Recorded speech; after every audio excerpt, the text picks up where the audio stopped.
Hello, welcome back. My name is Erin, and today I want to talk to you guys about the Women's Prize for Fiction 2021. I'm filming this on September 8th, so the winner I think should have already been announced, but I haven't looked at it yet. I just want to kind of start off this video. I did film an intro like 2 weeks ago, but I really didn't like it, so here I am redoing it. This year, I thought it would be fun to read all the books on the shortlist for the Women's Prize, and I had read books from the short or long list for this prize before, but I hadn't always had the best time with the books. So for example, I've read mostly Greek retellings actually. So I read Circe, Silence of the Girls by Pat Barker, and A Thousand Ships by Natalie Hayes. And the only one that I really enjoyed was Circe. The other two I didn't really like that much. I really actually disliked them. But this year I thought I would give this award a try and read all the books on the shortlist because one, all the books this year have been really popular on BookTube or Bookstagram. So I'm already familiar with the titles that are on the list, and also just because why not? I've been trying to read more books by women ever since I think last year, so I thought this would be a good way to kind of continue that goal of mine. There were 6 books on the shortlist this year, and they were The Vanishing Half by Bennett, Susanna Clarke's Piranesi, Claire Fuller's Unsettled Ground, Gyasi's Transcendent Kingdom, Cherie Jones' How the One-Armed Sister Sweeps Her House, and Patricia Lockwood's No One Is Talking About This. So I'll give you a quick rundown of the synopsis of each book, just in case you haven't read it or heard about it already. So starting with The Vanishing Half. So The Vanishing Half is about a pair of identical twin sisters who grew up in this small southern black town, but everyone in the town is extremely light-skinned and they're very proud of that fact. The twins decide to run away together when they're 16 to New Orleans, and then from there their lives kind of split because one of the girls, Stella, kind of leaves her other sister, Desiree, I think her name is. And later we find out it's because Stella decided to pass into white society, and so we kind of see how the twins' lives diverge and how different they end up becoming, both in personality and in terms of the community that they find themselves in. Then we have Transcendent Kingdom by Gyasi, and this book is about our main protagonist, Gifty, I think, or Gifty, and she is a 5th-year PhD candidate in neuroscience at Stanford University. Gifty's research is about depression and addiction, and she studies those behaviors in mice that she has in her lab. And so as we follow her research and her lab work, we also get snippets into her family's history. So for example, we learn about her brother who died of a heroin overdose and the impact his death had on her mother, who became depressed and fell into a major depressive episode following her brother's death. And throughout the book, we also see Gifty trying to reconcile her religious upbringing and religious beliefs with her career, which is deeply rooted in science and research and data. Next, we have Claire Fuller's Unsettled Ground. So Unsettled Ground is about 2 siblings, Jeannie and Julius, and how their lives are changed after their mother suddenly dies. So Jeannie and Julius are both 51 years old, still living with their mother on a small farm, and they kind of grow and sell everything that they need to live. But when their mother dies, they realize how sheltered of a life they've been living, and the book is about them exploring how to be independent in a way that they've never had to be before, and also learning about their mother's secrets. Next, we have Susanna Clarke's Piranesi. So Piranesi is about a guy called Piranesi, and he lives in a world where there's different hallways and corridors and rooms that seemingly go on forever. And he lives there with one other guy called the Other, and one day he realizes that there is a third person possibly living in the world that he's never seen before, and the existence of that third person kind of reveals this mystery and unravels a lot of hidden truths. And it's a very creepy book. Next, How the One-Armed Sister Sweeps Her House by Cherie Jones. This book is set in Barbados, and it's centered around 2 women, Lala and Mira, and how their lives intersect when a tragedy occurs at the very beginning of the book. I'll read you a brief blurb from the Goodreads synopsis. A gunshot no one was meant to witness, a new mother whose baby is found lifeless on the beach, a woman torn between two worlds and incapacitated by grief, and two men driven by desperation and greed who attempt a crime that will risk their freedom and their lives. So that's how the one-armed sister sweeps her house. And last but not least, we have No One Is Talking About This by Patricia Lockwood. It's pretty much just about a woman who calls the internet the portal, and she is, I guess, an expert on the internet, and she talks about it. She travels around the world to talk about it, and in the latter half of the book, there's an event that happens that kind of changes her perspective on her career, on the internet, and on society, I guess. So those are all 6 books on the shortlist, and I do have clips from the past 2 weeks of me talking about my thoughts and emotions of each book after reading it, and I'll play those back for you. But I did realize that I don't have any clips for Transcendent Kingdom. It was the first book that I read out of all 6 books on the shortlist, and I think I just forgot to film my thoughts and emotions after reading it. So I'll put that in at the end. I'll play back the clips that I filmed for the other books on this list first, and then at the very end, I'll look up who the winner is and see if I agree with the winner of the Women's Prize for Fiction 2021. All right, see you at the end. Okay, so I have it in front of me. You can see the Vanishing Half. Oh, Vanishing Half. It was really good. I enjoyed it a lot more than I thought I would, to be completely honest. I had seen this book being marketed, being talked about, being raved about for over a year, and for some reason the way that it's pitched to people, or the way that people pitch it to others, didn't really appeal to me. It's always been marketed as, you know, these 2 twin sisters who are so light-skinned that they could pass for white. They leave their small town, one of them decides to pass for white, the other one kind of returns to her original Black community and kind of goes from there. I still think that description, it's a good description, it's exactly what happens in the book, but it doesn't sound very interesting, you know? So I put off reading it for over a year until 2 days ago. I understand why everyone is raving about this book. I do think though that, I guess the way that people talk about it is a little misleading, because I thought it would focus primarily on the 2 twin sisters, but instead we actually also dive into their kids, so the children of both sisters and how their lives kind of intersect and how they go throughout life, how they live their life.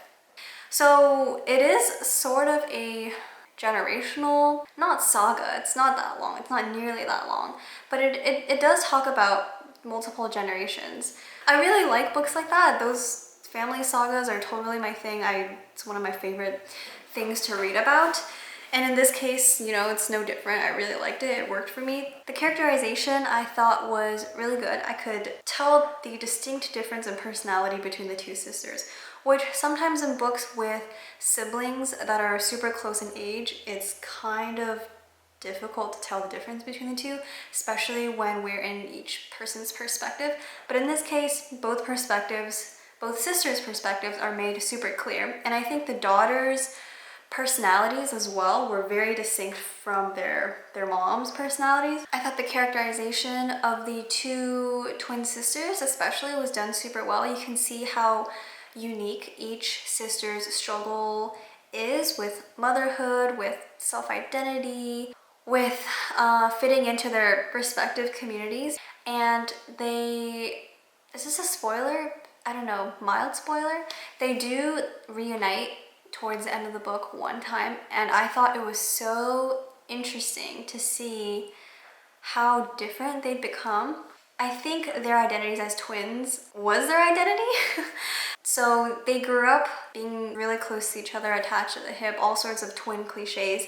But then when they come back together, you know, decades later, it was super, super interesting to see how different the 2 had become, even though there's still memories of them being together, and there's still like a strong connection between the two of them. And the way their daughters grew up and the differences in their daughters' personality because of their mother's struggles with their own identity or the community that they found themselves in, that was also super interesting. And the male characters, I really like the male characters in this novel.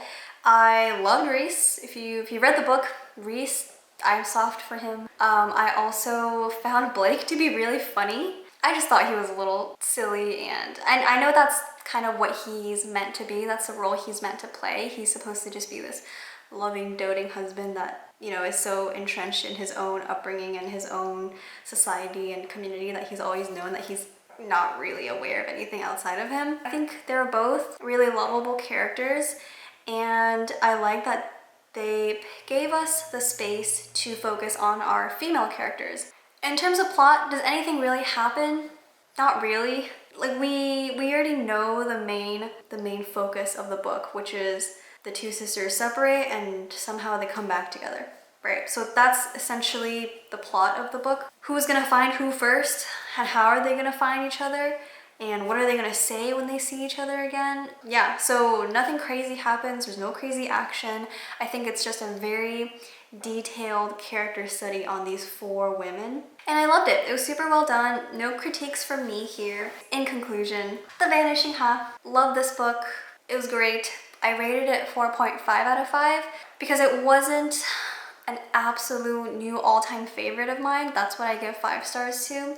But it was great. I can't find anything wrong with it. It's just, it didn't hit me in the way that a 5-star read would have hit me. So anyways, I'll see you later. Okay, today is Tuesday. So it's been 3 days since I last checked in with you all, and I have finished reading 3 more books.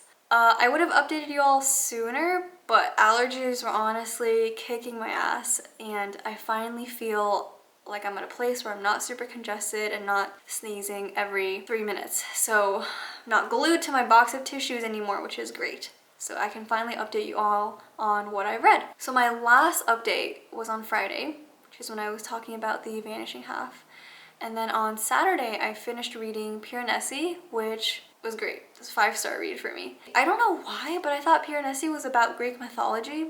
Probably because I was too focused on the faun on the front cover. So I went into it thinking that this was gonna be like a Greek retelling of some sort, but it's totally not. It is a fantasy, yes, but it's not a Greek myth retelling. Anyways, so Piranesi is about this guy called Piranesi who lives in this world where there's a bunch of halls. He's made it his life goal to explore and document everything that's in every single room in these halls. So yeah, we have Piranesi. He's like a little self-proclaimed scientist, essentially, wandering these halls, recording things, documenting things, living there, surviving there.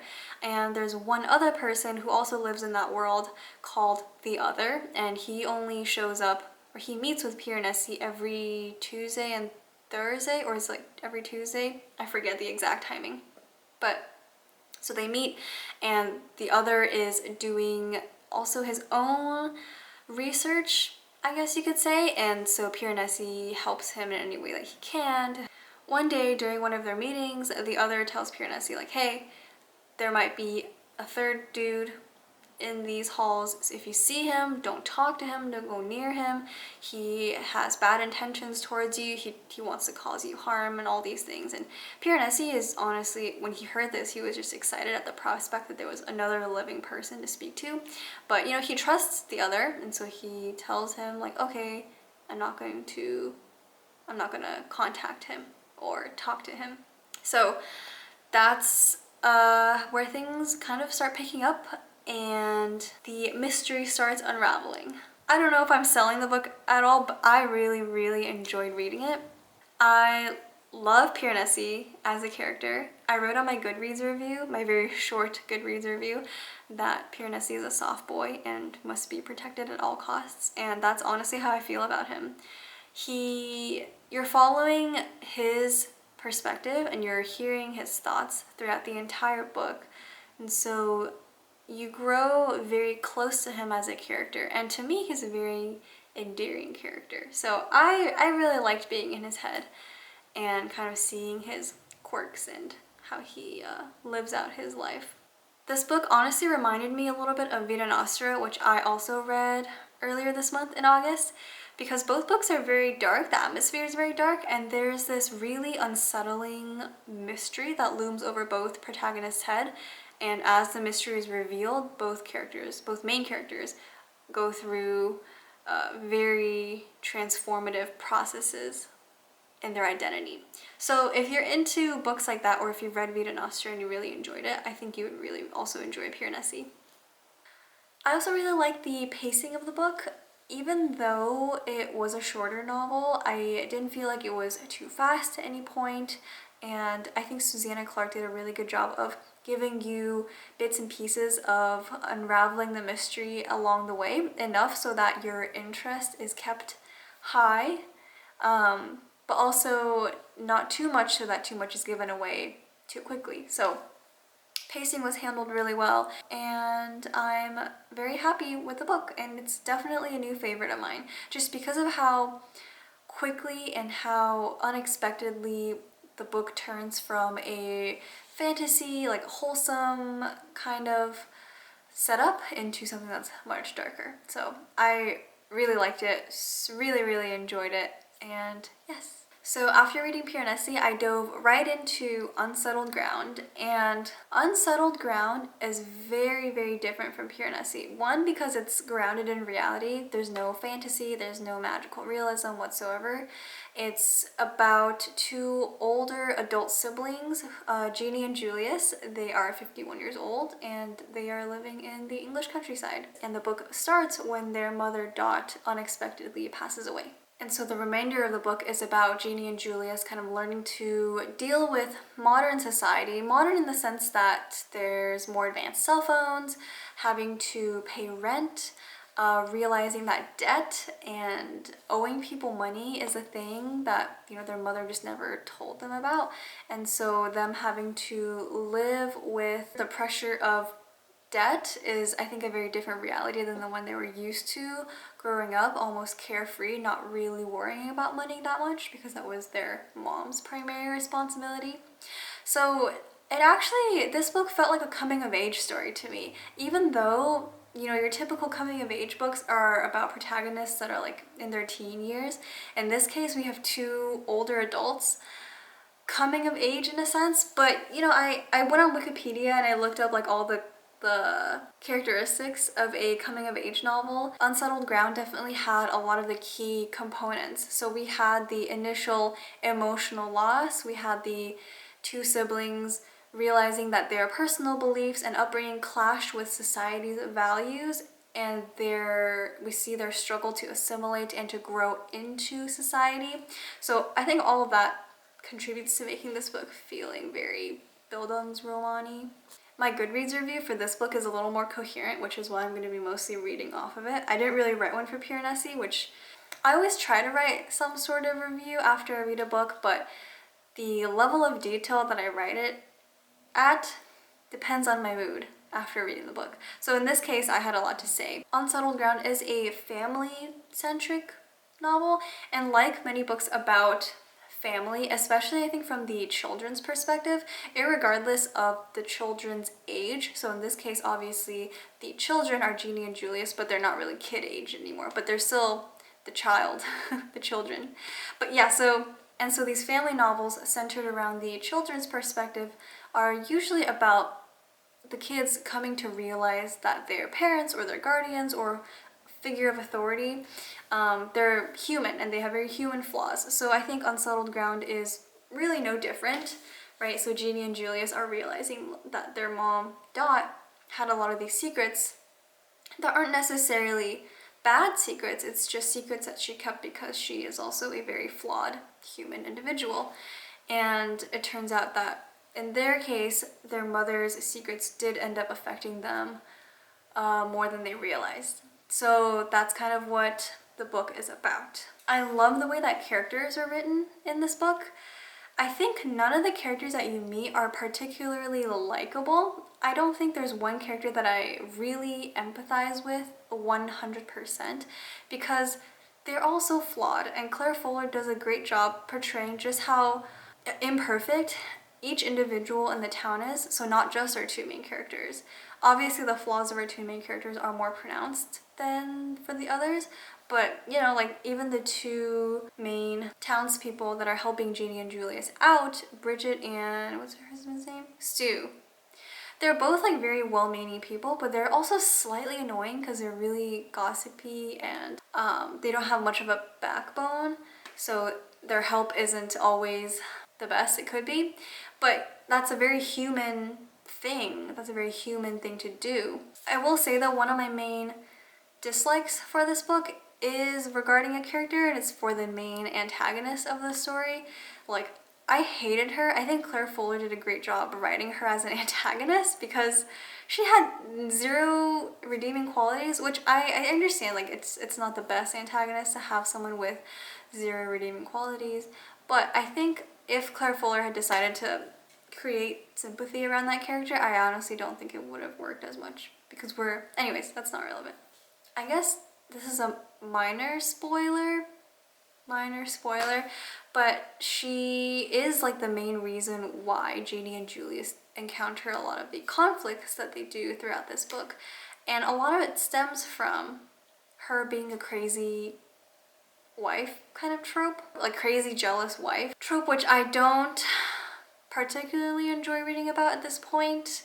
I wish that Claire Fuller did something or made her more of a complex character instead of having every one of her actions be driven by jealousy over, honestly, a dead woman. So yeah, that is my only con or my only gripe about the book. So I think all in all, that's not that big of a deal. It's just, it was a little, when I was thinking back on the book, it did feel like that character, her name is Caroline, I don't know why I'm not saying her name, Caroline, the main antagonist, it did feel like she was a little one-dimensional. So I think that would be my main critique. I will also say there were some parts of the book I didn't particularly care about, like there's a lot of folk music and singing and guitar playing and performing that Claire Fuller includes in a lot of scenes, but I didn't particularly care for it, and I also feel like it didn't add too much to the atmosphere of the overall book. But I guess if you're like listening along to the playlist, I know Claire Fuller put out a playlist of music that she was listening to when she was writing this book, so that's really cool if you want to check that out.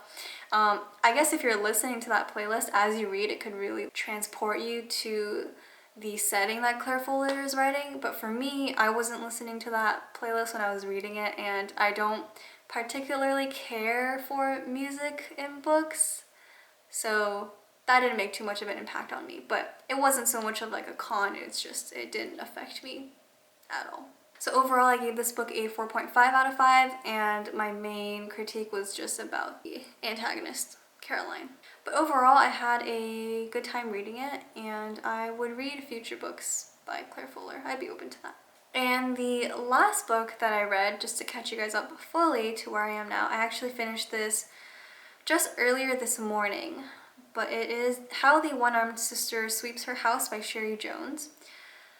This was a very bleak and violent novel with a lot of very graphic and detailed descriptions of abuse, mostly physical abuse towards women. So I will say that if you're not interested in reading books like that, just keep that in mind, that that is a lot of what this book is. So this book is set in 1984 on a made-up beach in Barbados, and we follow two women mostly. We follow a woman called Lala, her full name is Stella, and we also follow another woman called Mira. And at the start of the book, not at the very beginning, but towards the beginning, they both experience very emotionally traumatic losses or tragedies, and we kind of trace how their tragedies are connected to each other through Lala's husband, and we kind of see the aftermath of everything. So I mean, I just finished this book, so I feel like my thoughts about it aren't the most cohesive yet in terms of the structure of the book. So we start off in the present tense with these two events happening to these two women. And from there, we go mostly chronologically, but there's a couple of jumps back in time to the mothers or grandmothers of the two women that we're focusing on. So that causes there to be a huge cast of characters of mostly women, and we get a brief glimpse into their histories or their background and kind of how the experiences of these two women, Lala and Mira's parents or mothers or grandmothers, led them to be where they are today. If that makes any sense. I don't know if that makes any sense. So there's a little bit of commentary there about how your upbringing and your family history and of course your environment shapes the decisions that you can make in the present. And I think that's what's happening with the two women here. I feel like out of all the books that I read so far for this shortlist, this one is definitely the most bleak and depressing. Mostly because I think it doesn't hold back on the violence that's conducted towards these women. And so I guess if you are planning on reading this, just make sure that you are in the right headspace, you're in a good headspace, and that you're ready and prepared for this kind of novel, because I didn't know what to expect going into it, and I definitely had to break up this book into a couple of reading sessions just to be able to handle the amount of upsetting sections of the book. In terms of the characters, even though there was a huge cast of characters for this novel, I thought it was okay, and I thought it actually worked, because our focus is mostly on our two main female characters, Stella and Mira, and every other character that comes in is related to those two in some way, shape, or form.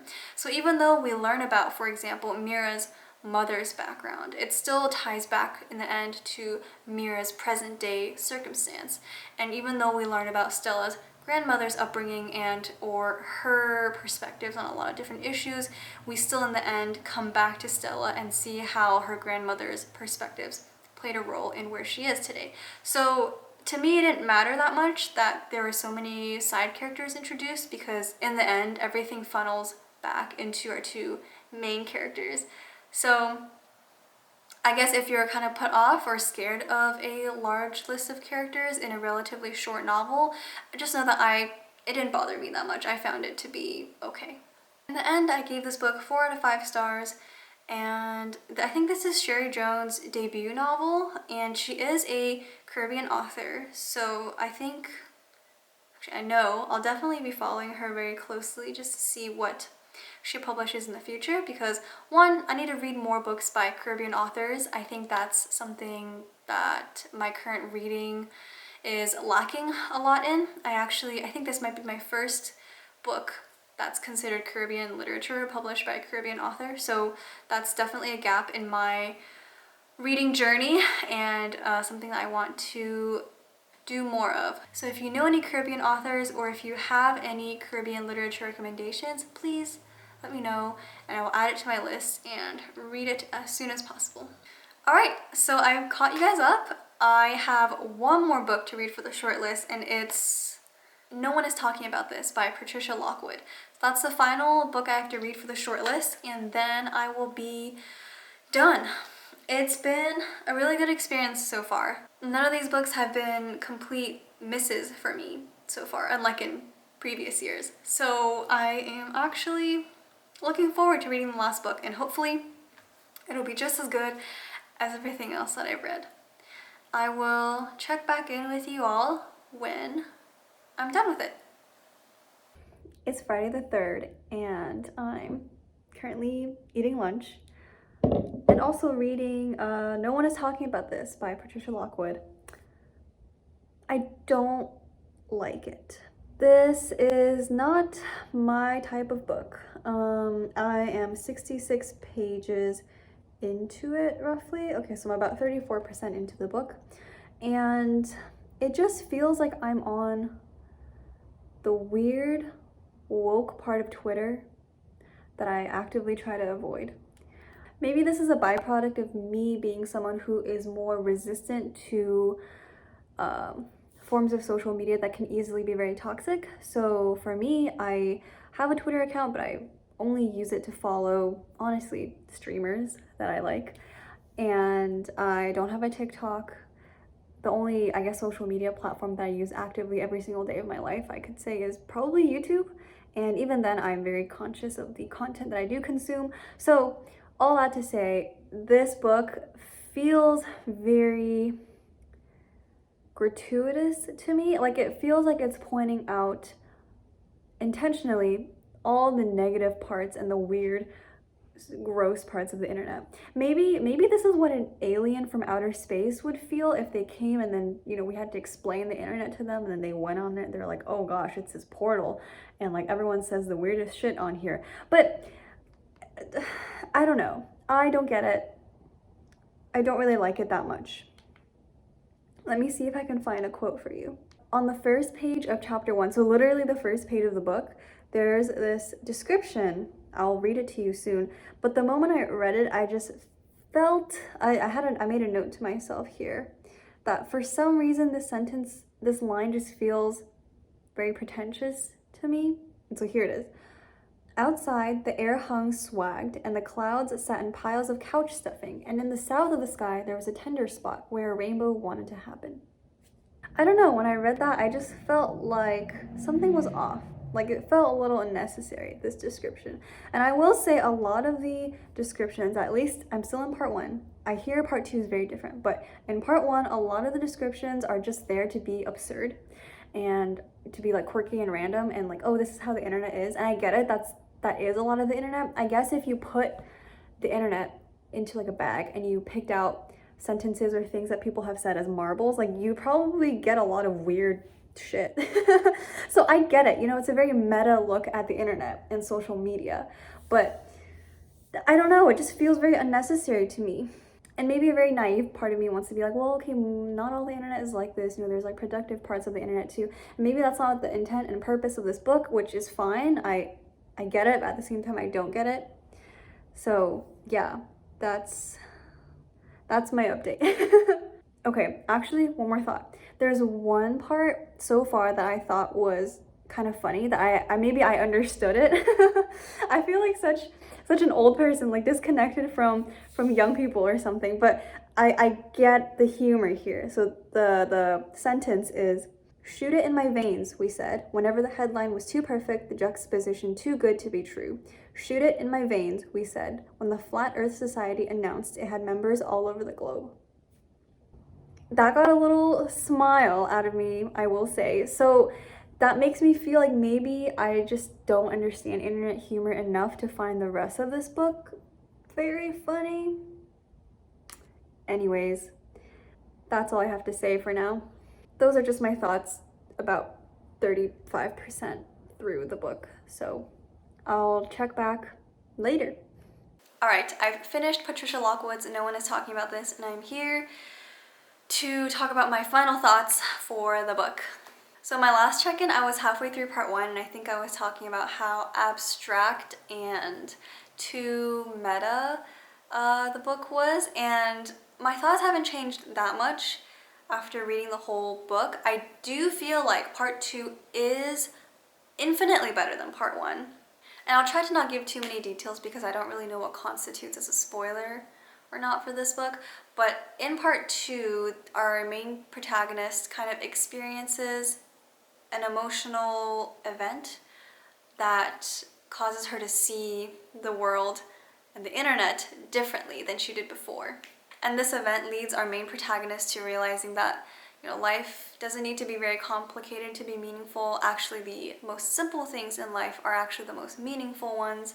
I liked part 2, I really did. I thought it was very emotionally impactful, and I think actually it would have been more emotionally impactful if part 1 didn't exist. Part 1, I understand now, like part 1 is there to be a very sharp contrast to part 2. But I feel like it was unnecessary because part 1, a lot of the things mentioned were just very absurd, very random, and it felt like it was random and absurd and quirky just to be weird and quirky. You know what I mean? So, and I kind of get what Lockwood is trying to do in part 1. Like, she's saying that internet humor is already so weird and absurd that in order for things to continue to be funny and clickable, they have to be even weirder and even more quirky and absurd. So I kind of understand what she's doing with it. It just felt very unnecessary to me. And part 2 of the book did redeem the novel a little bit for me, but not by too much, honestly. So I ended up giving this book 2 stars because I don't think I would recommend this book to anyone. I personally feel like it didn't really do anything for me reading this book, and I will hopefully never have to read this book again. Let's talk about Transcendent Kingdom. I read this book 2 weeks ago, so I barely remember what happened, so please bear with me as I try to recall how I felt immediately after reading this book. Okay, so like I mentioned at the beginning about the synopsis for this book, Transcendent Kingdom follows Gifty, and she's a PhD candidate in neuroscience at Stanford University, and she studies how optogenetics, which is using light to stimulate neurons in the brain, how that can rewire the impulse of mice who exhibit addictive tendencies or behaviors. And as we follow her research, we also dive into her family's history. So starting with how her parents met in Ghana, how they immigrated to the United States, and also how her father ends up deserting them. So by them, I mean her mom, her Gifty, and also her brother, to go back to Ghana and get remarried. And we also see her family struggle with mental illness, starting with her older brother's battle with addiction, and that stemmed from an ankle injury. And that addiction actually ended up causing her brother to have to give up his basketball career, which was kind of looking up for him. And we see the back and forth that her brother and also her and her mom have to go through when her brother goes into rehab and then comes out of rehab and then falls back into addiction again. And when we do learn about his death, it comes as a very sudden shock to Gifty and her mother, because at that point they'd fallen into this routine where her brother would go missing for a couple days, but they wouldn't start to get worried until the second night. So I think the day that they received the news that he had overdosed, it was actually the first night that he'd gone missing. So there's a lot of guilt and shame associated with that, with the waiting and maybe feeling like they could have looked for him immediately. But yeah, it's hard. It's a lot of emotions and regret to grapple with. After her brother's death, her mother falls into a major depressive episode, and the book actually starts with Gifty picking her mother up from the airport, I think 11 years later, or some number of years later, because her mom had fallen into a second depressive episode. And so kind of as a result of these experiences that she had at such a young age, having to be, for example, a caregiver to her mother, she is a very independent person. And a lot of people might come to the conclusion that Gifty made addiction and mental illness her major research topic because of her family's history, but I think it's interesting because Gifty actually mentions in the book that she went into that subject because neuroscience felt like something difficult to do, and she wanted something challenging because she didn't want to be quote-unquote weak like her brother, like her mother. Overall, I really enjoyed this book, but my one gripe is that I wish we had been able to see more of Gifty's emotions throughout these vignettes, and also as she reflects on her life experiences. It felt like every time we were getting close to some sort of a revelation or like an intimate thought or emotion or feeling, the topic would switch, and we as readers would be distanced from Gifty again as a person. I liked how a major part of this book is about Gifty's struggle to find a middle ground between her religious upbringing and also her religious beliefs with the science, more logical, data-driven part of her. I know in a lot of reviews people have said that this book doesn't really do a good job exploring that struggle very deeply, but I felt like that's okay. To me, this book was more of a stream of consciousness type character study into how a person grapples with difficult questions and topics like religion and science. And it's okay, for me at least, that there isn't some sort of concrete answer or conclusion that the main character comes to, because I think a lot of times in life, you know, we have these difficult questions and we struggle with them in our own ways and we try to figure out an answer for them, but a lot of the times we don't come to an answer until very late in our lives, or maybe never, and that's okay. And so to me, I was okay with the fact that this book didn't go very deeply into exploring that topic, just because I felt like it was more realistic that way, I guess. So overall, I gave Transcendent Kingdom a 4 out of 5, mostly because I did enjoy it, but I did wish, since it felt like more of a character study, that we as readers felt closer to Gifty or felt more sympathy for her as a character. And I wish she opened up to us a little bit more because, again, a lot of the topics that she deals with or talks about are very intimate, serious topics. So it felt a little strange to be seeing her train of thought for those topics, but not really also feeling very close to her. So there you have it. Those are my thoughts on all 6 books that are on the Women's Prize for Fiction shortlist.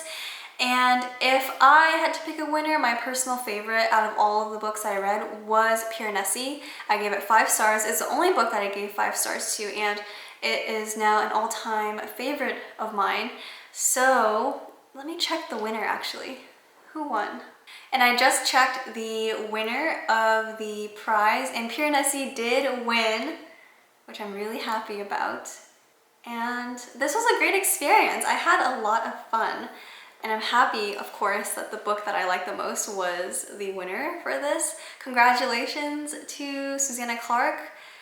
I will definitely be reading her other book, which is Jonathan Strange and Mr. Norrell, I believe. I found that book at a used bookstore a couple months ago and I haven't gotten around to it yet. But Piranesi was so good. I feel like that book, even though it's very, very big, I feel like that book will be good as well. If you made it to the end here, thank you so much for watching, and I will see you next time.